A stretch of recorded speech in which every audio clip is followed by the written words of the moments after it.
one extra step that I would definitely suggest on the home repair flipping business is to ask of every customer, would you mind if I took before, during, and after pictures of whatever I'm doing and share it on social media? Definitely. So that we can show how great we're actually doing things. And that's a great point. You definitely want to start building a portfolio so that you have proof of your work, and it'll also hold you to have standards in your business, and it'll help you to make yourself better. Yeah, it's building a portfolio is a must. And I've got tons and tons of before and after pictures, and it's really an easy sell whenever you're trying to tell somebody, hey, I can do this work. Look, and you just show them. That's a great point. One thing that is super important though,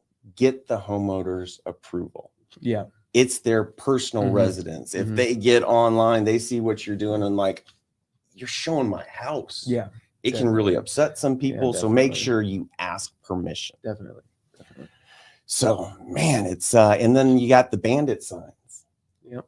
Just throwing them up on whatever corners are around where you're actually operating already. Yep. You can get them done for a couple of dollars per sign. You looked at it. Well, I bought some, okay. And that was kind of frustrating because competition will steal your signs and take out your signs, especially if they see you all over in their area. Beware, your stuff might go missing. So buy a bunch of them. You are going to spend a little money, but it's worth the $20 a sign or whatever it may be. And you're not spending $4,000 on it. Exactly.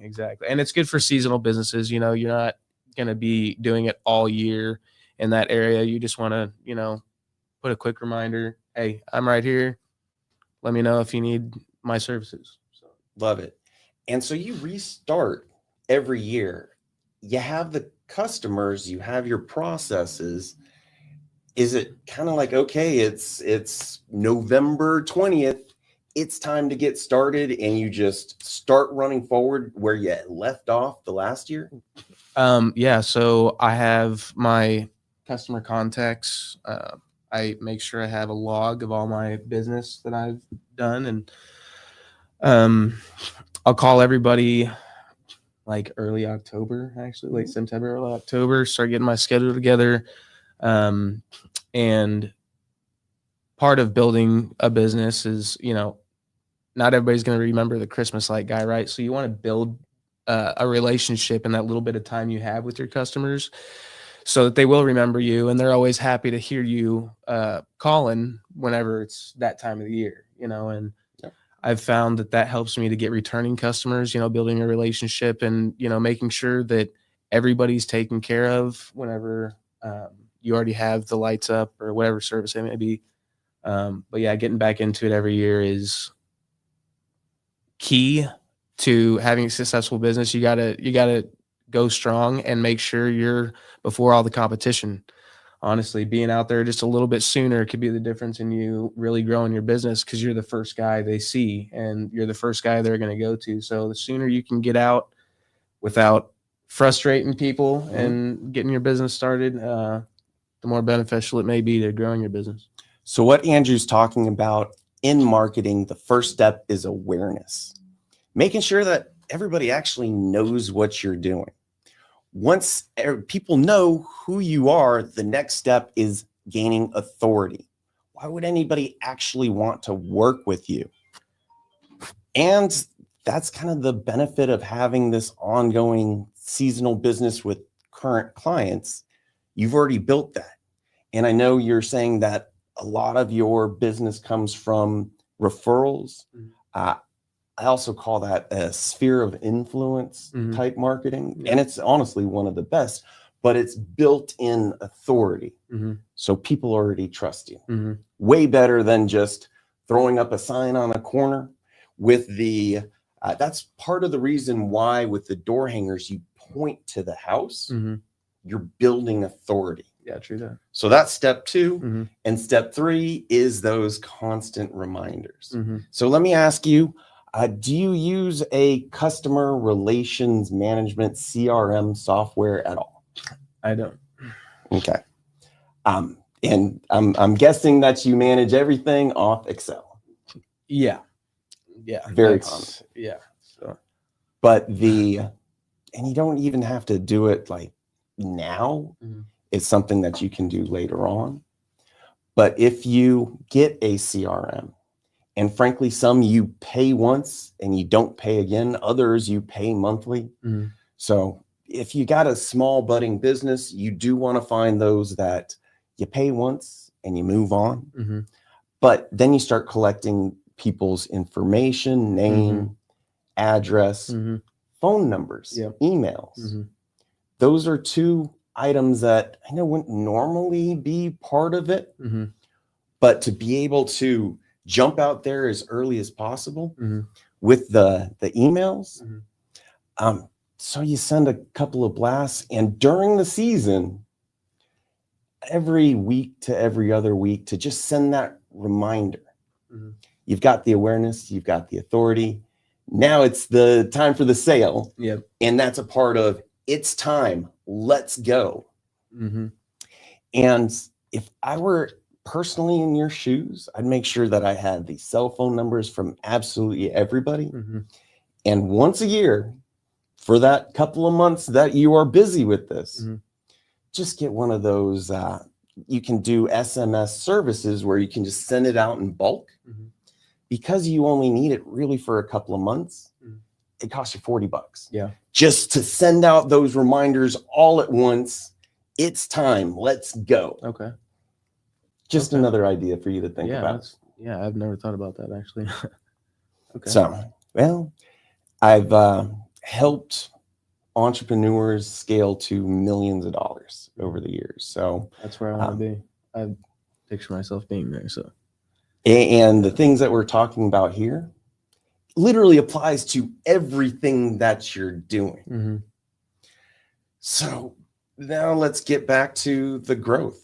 I mean, with that marketing, sharing the personal guarantee, it works. Oh yeah, definitely.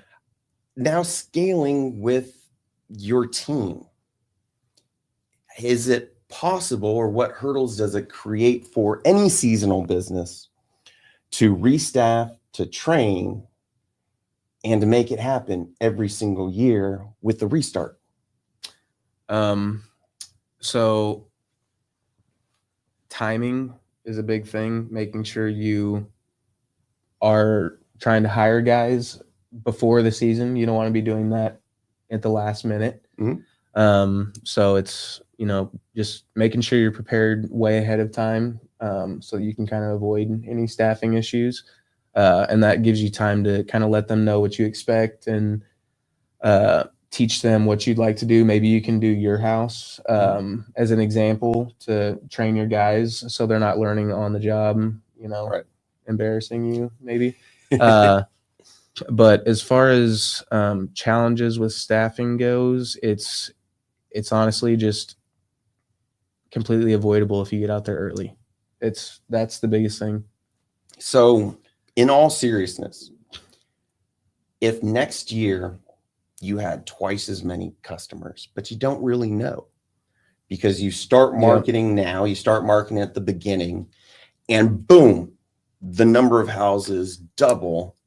How would you personally manage the hiring more people, making sure you have literally twice as much as what you're doing without going absolutely crazy?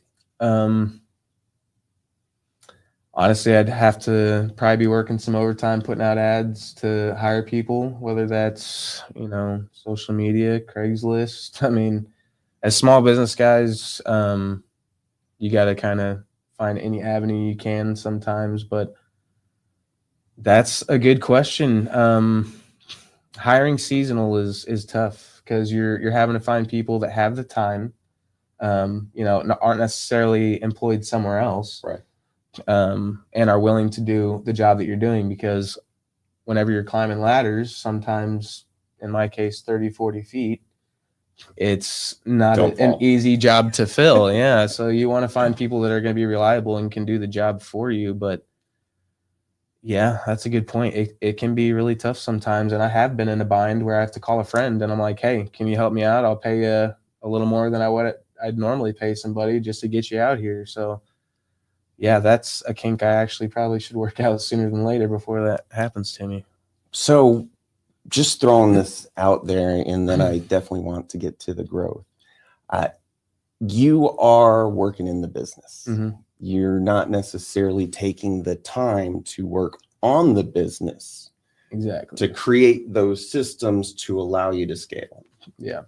One book that I would absolutely recommend reading is called The E Myth, letter E, Okay. Myth. Mm-hmm. And it is kind of just a guide from going from everybody starts as a solopreneur. I know you're not one, but you're working in the business. Mm-hmm. It's not scalable. You only have so much energy and time. Yep. So they recommend you at least spend some percentage of your time planned in advance working on the business, creating the systems that would allow you to continue to exponentially grow. Yeah. So definitely recommend that book. Check it out. No, it's not ours. It's one of the best known business books out there for entrepreneurs. Okay. So getting back to the hiring growth, do you have employees that come back year after year? I've only had a couple that have come back for numerous seasons, and unfortunately, they've moved on to. I mean, fortunately for them, but unfortunately for me, I'm out a good hand. So, yeah, I haven't had anybody that's still consistent up to this year with me. So that's too bad. With your other businesses, and I'm going to get to my point. Is it something that you can bring somebody else in so it's not just seasonal, but they can help throughout the year in the different areas that you're operating? Yes, and it's funny that we're talking about this because I actually just met somebody, friend of a friend, that has similar goals, and I've had so much work I've had to turn down because I don't have help. I told him, I said, we could really grow this thing, so maybe there's some opportunity there in the near future, but that's ideal, having somebody else that can, kind of be my right-hand man and us work together to scale it, because that's all I'm lacking is help, honestly. There's only, like you said, there's only so much you can do. Do you currently have one team that you accomplish everything, or do you have multiple teams that you're managing? I do a lot of stuff myself, to be honest with you. You got to learn how to scale. I know. That's been my biggest crutch, is scaling. And one thing that has helped me though, and this is some advice that I wish I would have had sooner, being an entrepreneur. If you're super busy, your prices are probably too low. Everybody's like, "Oh yeah, definitely. Yeah, we want this guy to do it. He does great work." So if you're super busy, your prices are probably too low. Raise your prices a little bit, and it'll also give you more time to do what you need to do, and your time will be worth more. So that can help too. Let me ask you this about pricing. Personally, how did you determine prices? What did you do? Research, competitor research, pulled it out your butt? Like, how'd you figure out pricing? Honestly, I grew up watching my dad do bids and whatnot, and I see the amount of work that goes into it, and I know everything that goes into it, and it's a lot of the time, in Christmas lights specifically, or pressure washing, it has to do with the scale of the work. First of all, what I'm going to be doing, what risks I'm going to be taking if I'm going to be on a roof, the number of cuts I have to make to custom cut everything, how I'm going to run my power. Is there trees I have to work around to get up to a tall 32-foot peak? I mean, it's just, what hassles am I going to have to deal with to get certain jobs done? You have to make it worth it, and you also have to be profitable too, and think about everything that's going to go into that one job and your labor. You try to make sure your labor stays consistent. I try to keep my labor at 10% when I'm paying my guys. And that's just how it has to be because, I'm contacting customers. I'm going and getting material. I'm custom cutting it. I'm putting it up. I'm taking it down. I'm storing it. There's a lot that goes into it, and you kind of have to break it down. How much am I making on each step of this process? Um, and so whenever I look at a new job, I say, okay, what am I going to have to do to get this done? Mhm. And yeah, I just every job is different. So you look at it. Um, that's how I've always done my bidding because there's no like book on Yeah. Christmas light bids. It's Purely you want to be experience. competitive, yeah, and I know what other people charge. I've heard the outrageous prices and I've heard the crazy low prices, and I like to be the guy that's somewhere in between on the higher scale, to be honest with you, because I know what I'm worth. I have the electromechanical background, so I understand what's going on. I'm not just putting lights up. I'm testing power. I'm making sure everything's working properly. So yeah, there's a lot that goes into it, and I try to be, you know, right there, closer to the top as far as my pricing goes, because I offer more than the other guys, in my opinion. You are premium. It's not. I mean, yeah, and I don't try to be the cheapest guy. Whenever you try to be the cheapest guy, you end up just losing money because there are guys that'll do it cheaper than you, and some people are willing to lose money to get the business to get started. And what you're referring to, deal with it competitively a lot in our law firms and in other businesses that I'm a part of. The least cost operators. People are always looking for that deal. How much can I get away with? But you know what? You also get that least value product. Yeah, just know who your customer is going to be. If you want to make more money, just make sure that your services can back it up and you won't have any problems. You don't have to get all the business. You don't want all the business. If you're getting all the business, you're probably undercutting yourself. I love it. So, just kind of getting back to the scalability, you can't do everything yourself. Exactly. And I heard you say bring on a partner. Partners can be really expensive just in terms of a profit share. Maybe not a partner, but somebody that can manage another team. Exactly. You have to pay them a little bit more. Maybe you're giving them Yep. a percentage of the job. Which I'm fine with because then I have more time to get more jobs, and I can focus my time elsewhere. And you maybe have the same people be more willing to come back for year two. Now they've got experience. Yeah. They're going to make more money. And you can also pace your growth. So as an example, right now, you managing your team and doing way too much. You got 80 homes. Amazing. You can't do more than that without another team. Yeah. So how much do you want to grow next year and plan for it? So I've always wanted to hit that 100 mark, just being like on my own to say I might have help with a couple guys, but I want to be able to say like I did 100, Yeah. And I'm competing against some buddies of mine. Actually, they've got over 300 homes and they're running 2 crews. So I feel like I'm doing pretty good, but realistically, I'd like to be at 100, but I will need more help. So next year, that's what I'm going to aim for. And I think it's possible. But yeah, let's talk a minute about profit margins. You brought it up. You have kind of your percentage that you try to allocate to labor. Just in the general normal course of things, for more passive, you're already scaling, you're hiring management, you're more CEO style. Having a profit margin of 20-30% makes sense because now you can double or triple the size of it. You're actually making more money by being able to scale, but you're having to hire more people to make sure the work actually gets done. For the solopreneurs, it generally seems like it's about a 50-60% profit margin.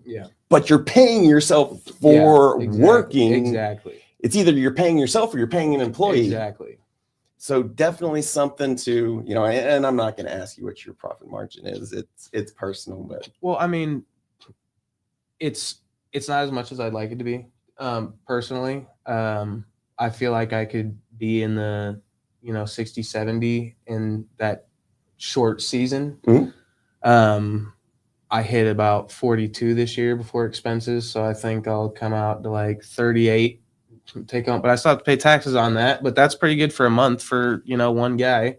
That's amazing. And that's hustling, and you can do it. It's just a matter of putting your nose to the grindstone, working 12-hour days, going and getting material. I mean, prepping material and making sure you're ready for jobs. I mean, preparation is key, but if you have the drive and the grit, you can definitely do it. And it's just a matter of following through. It's not impossible, but I would like to grow quite a bit, and I think I can. So, but just Give us some to reflect on what you just said, Andrew doesn't lies. What he's talking about with the drive, overcoming challenges, there's always hurdles. Don't let it stop you. Break through them. And sometimes it means you got to go around it and figure out other strategies and options. But there's always more than 1,000 ways to.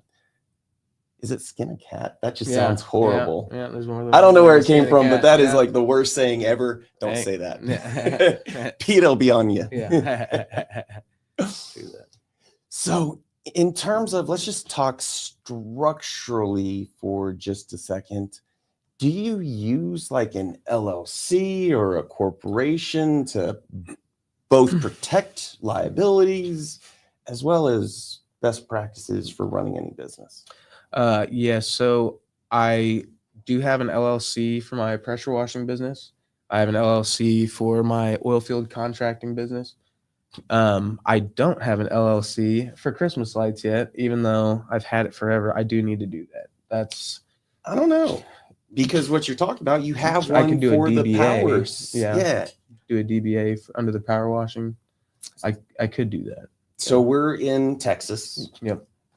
Filing a DBA, you actually file for the name with the Secretary of State. It's $25. Yeah. But what that really allows you to do is open up a bank account in your business name. Yep. And then you're still operating through the same entity. You're still getting the protections, liability protections. That's why it's a limited liability company. Yep. As well as making sure you're maximizing deductions. If things are getting paid by you directly, how do you make sure you're capturing all that to minimize, taxes? Well, I've always filed as sole proprietor, and it kind of encompasses all the work I do for the year. And then I just do my total income, and then I calculate my total expenses and do my taxes like that. So I'm not filing directly under any LLC, although you need to. I was just talking to my tax lady, and she recommended it. So it is kind of a preparation process for the LLC, but with all single owner LLCs, it is initially, the IRS called it a disregarded entity. So all the tax information, the profits, the expenses and losses actually goes to your personal tax return. So you're still only really doing your personal tax return, but you're still bookkeeping it separately for that LLC. So if there's ever, this is a big reason, if there's ever a challenge or a lawsuit, you don't have whoever's angry at you, whoever sued you, to be able to say, no, it was Andrew working as Andrew, not Better Bulbs Incorporated is what I mean by that. Because honestly, the purpose of the limited liability is if anybody sues you, blow up the business. You just walk away, figure out something new, form another entity. You didn't hear me say that? I've seen numerous companies do that. So it happens. It definitely does. It does. But at the same time, it really does help minimize taxes, make sure you're capturing everything deductible. There are certain things that they call it capitalize, where you may spend $1,000 on it, but you can't claim everything for a number of years. It's kind of like you take some of the deduction year after year. So that's really, I mean, those are big reasons why to leverage your entity, and you have one, run everything through it. Yeah. Which leads to the next question. Bookkeeping. What are you doing for bookkeeping? Excel, QuickBooks? Honestly, I do use Excel. I haven't used QuickBooks because I've had a CPA, and I do all of my book work, and then I'll turn in final numbers to them. They'll input everything, and it's just been simple for me like that because I keep everything organized throughout the year. I'm very organized. Have to be organized if you're going to be a business owner. Don't even try to be a business owner if you're not going to be organized. It'll be a nightmare. I promise. Well, I'm completely disorganized, but I have an amazing team. If you have a team, that's the secret sauce. Yeah, good point. And when it comes to bookkeeping, bookkeepers actually aren't that expensive, especially if, hey, you're trying to get year end for a couple of months. It probably wouldn't cost that much for them to just prepare it. So now you take it off your plate. And that's the whole point of systemizing and scaling. You got to remove stuff from your plate because you can't do everything. I got to really quit being a cheap ass is what it is. That's what it is. Anyway, I can save myself money. But yeah, when I get to that point, I really do need to just have somebody do all of my book work, and it'll take a big headache off of me because comes February, I'm diving into everything, scramble. And then but definitely get a good CPA. A good CPA will change your life. That I dealt with a terrible CPA for 3 years, nightmare. Finally got a good CPA who used to work for the Treasury. She's a godsend. I love her. Makes a big difference. So if that's one thing you've been worried about with your taxes, make sure you get a good CPA. And an important thing that Andrew is not doing, follow their advice. Yeah, true that. So I love it. And, just as a side comment to go back a little bit, as you're scaling and you're growing other teams, and eventually you got to remove yourself from managing each of the teams so you can focus on the business. A rule of thumb is nobody's going to care as much as you do. Nobody's going to work as hard as you do. Your goal shouldn't be to hire that person. Your goal should be, or your expectation should be, for them to be about 70% as good as you are. If they're not, get rid of them. If they're better than that, you actually run a risk of them, maybe not in the seasonal business, but you run the risk of them taking off, starting their own business or working for a competitor for higher wages. So it's actually it's beneficial sometimes to expect people to not put in the love and care and energy that the business owner is. But at the end of the day, nobody puts in as much energy into your business as you. Nobody will ever care as much as you. As much as you want them to, they will never care as much as you do. Their name's not on it. So that's the difference. They can't see it from their house either. So and your risk, your liability. Along those lines, do you maintain like an umbrella insurance, or are you taking the risk yourself? So I do maintain insurance. I have insurance because I work for new build contractors, and I'm required to have insurance for that. And then I also do a blanket liability for my Christmas light business. And I just include that, and includes me doing electrical. I had it to where it covered like personal residential pressure washing at one point instead of the commercial stuff. But depending on what I'm doing each year, I'll kind of have my coverages change. So that's kind of how I go about it, just depending on what I plan on doing that year. And that's the best practice, to review with your insurance broker once a year, just to make sure that you got complete coverage. In terms of you as an entrepreneur and your risk, first line of defense is insurance.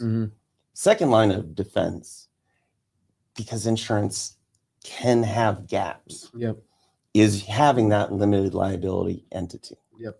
The one thing that I want to emphasize with that is you have to make sure that limited liability company, as an example, is managed like a company. And this is something for you to really note.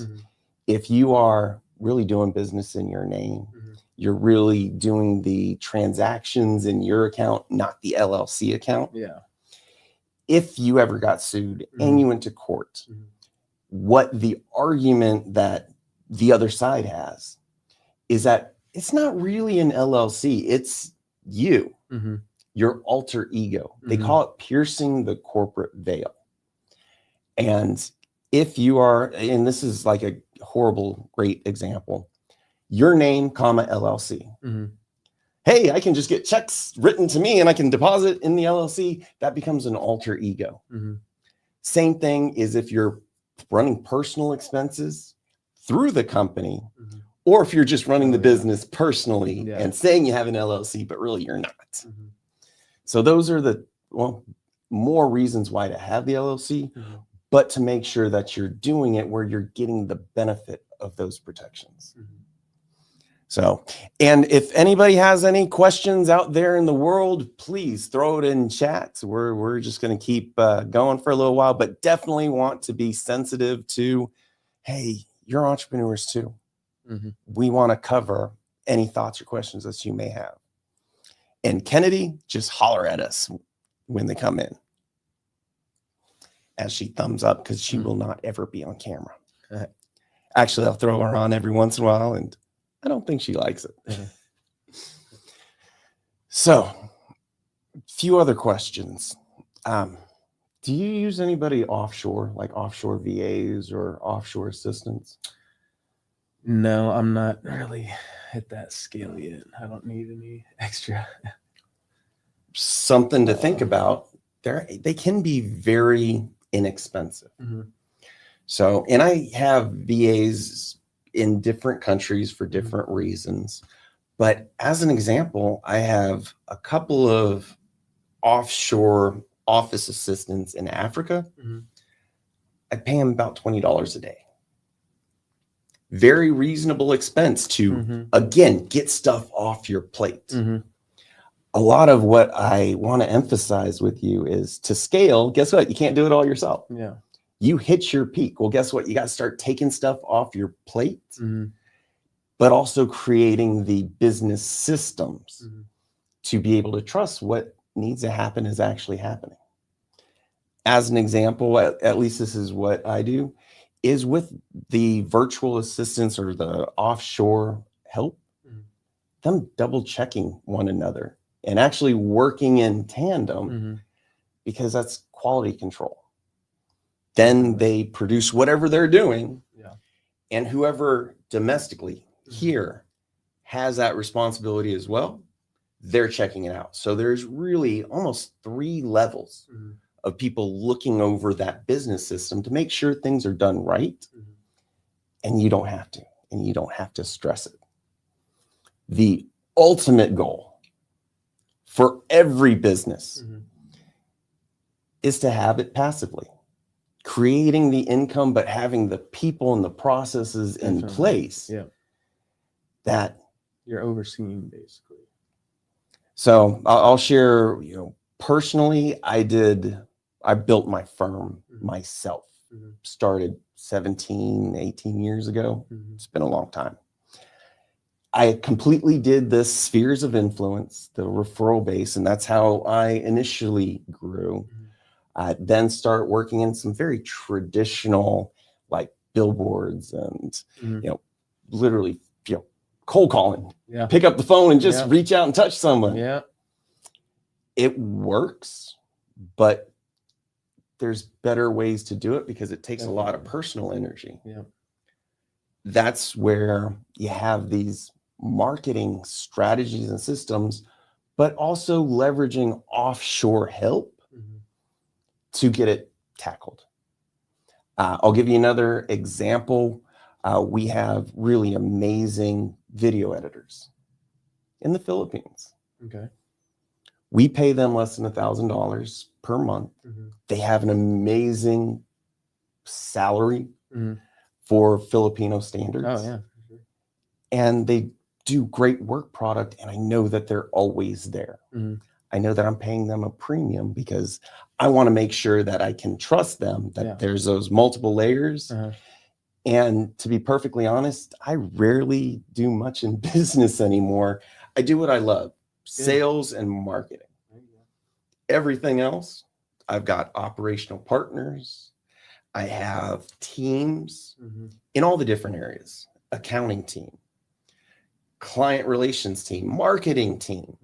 And once you have these different teams, they're reporting to you. Then you replace yourself. Now you're passive. It happens. I feel like I'm able to do that in the future. My biggest fear is scaling too fast and not being able to pay people. You know, I want to be able to say, okay, yeah, because I could definitely bring people on board to help me. You know, I'd love to do that. It's just a matter of being able to pay them, you know, but I guess once you have certain systems in place, they kind of start working for each other. Well, as part of that, and that's a comment that I made earlier, how much do you want to grow? Because if you're doing a great job, you still may have to say no. You don't want to overburden yourself or your teams putting on more than what they can handle. But at the same time, you got to plan for success and plan for failure, to be honest. But, you know, if you said, okay, I want to grow 25% next year, that means you need to have the team and the bandwidth to handle 25% more. With a seasonal business, you're ramping up, plan for it. And make sure you're doing a good job of marketing. And you know what? You still may have to cut it off. Or another thought, to be able to work with your competitors and more so take a commission. You don't want to turn away business, but it is not unreasonable to say, I'm sorry, I can't handle anymore. But here's who I would recommend you talk to. Definitely. You may not get their business then or later, but if you have a deal, and this is what I would recommend, that you get an ongoing commission and trail year after year, as long as that company, the competing company that now you're working with, handles the business. And if you were passive, like I was saying, a profit margin of 20-30%, if you could just hand it off and collect 15 to 20%, why wouldn't you? Yeah, it's free income, honestly. That now becomes that passive income because frankly, if you're good at marketing, that may be all that you have to do without teams, without the headaches or expenses. It's helpful that you have it and you're going to be able to scale a lot more. But there's so many different ways to do it and to accomplish it. Just trying to throw out ideas because, man, at the end of the day, the scaling is important. So, you know what? We've covered a lot today. And I really appreciate you being here and sharing. Do you have any questions or thoughts? Or we only have a couple minutes left. So I'm sure I'll pick your brain more in the future because I really could use help scaling. Honestly, just what was your biggest turning point whenever you're growing your business, whenever you were scaling? When did you know that, okay, it's time and this is what I need to do? Like, what was that turning point for you? For me personally, it was day one. Only because I'm a great attorney, but I don't like attorneying. So my entire goal was to hire others to do the actual legal work. And I could take care of the clients. When I got started, the first person that I hired was an admin. Before that, I was spending maybe 50-60% of my time on business and about business processes as well as marketing. client development. Then I had my expenses, but then I was able to hire that admin. And then all of a sudden I took that energy that I was spending in the business, put it to client development. Once I had that client base that I could afford somebody to help, I brought them in as quickly as possible. Yeah. And I truly, really focused on developing the business, the client base, rather than working in the business. And it's unique in the legal industry. Most of these attorneys that you see, they're solos. They do everything themselves. They don't understand what it takes to scale. Well, I was working on that day one. So that's where I started. I was the solo boss for up until 2020. And that got really stressful.